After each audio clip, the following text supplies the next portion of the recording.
أهلا وسهلا بكم أعزائي التلاميذ سنة أولى متوسط.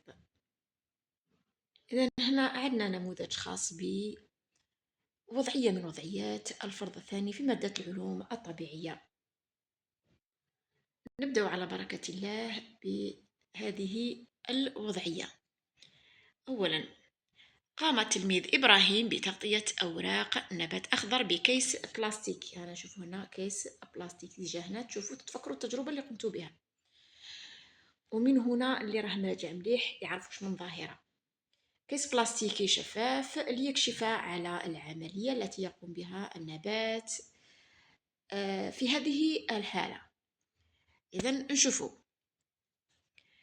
اذكر أولا مسار انتقال النسغ الناقص داخل النبات. إذا مجرد ما نشوف هنا قطرات مائية، هنا نتذكر عملية هامة جدا يقوم بها النبات الأخضر اللي بها تظهر قطرات مائية على الجدار الداخلي للكيس الشفاف. السؤال الأول يقول اذكر مسار انتقال النسغ الناقص داخل النبات. هذه الصورة توضح لنا نبات الكرافس بعد ما وضعناه في محلول أحمر ملون.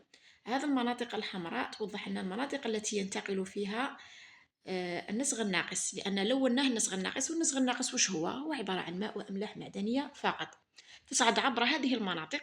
كيفاش سميناها هذه المناطق؟ سميناها بالأوعية الناقلة أو الأوعية الخشبية الناقلة.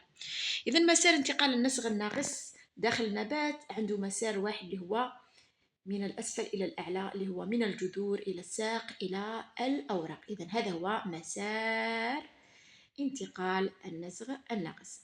السؤال الثاني، ألف، سمي العنصر س في الوثيقة 2. هاي عندنا الوثيقة 2. هاي نشوف العنصر س وش هو. ديجا ذكرتكم قبل قليل هذه القطرات الموجودة هنا، إذا قطرات مائية. سؤال سهل جدا. واذكر العملية التي قام بها النبات. إذا هنا هذه القطرات المائية من أين أتت؟ أتت من النبات طبعا، طرحها عبر الأوراق بشكل بخار ثم تكاثفت هنا على الجدار الداخلي الكيس الشفاف فشكلت قطرات مائية. إذا العملية هي عملية النتح. عملية النتح.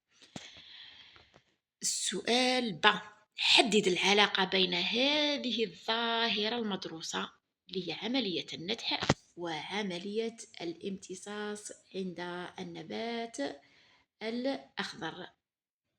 أعد السؤال، حدد العلاقة بين ظاهرة النتح، هذه الظاهرة هنا يقصد بها ظاهرة النتح، وعملية الامتصاص. طبعا الامتصاص راح يكون من الجذور والنتح راح يكون من الأوراق. إذا نبدأ أولا، بداية تكون بعملية الامتصاص.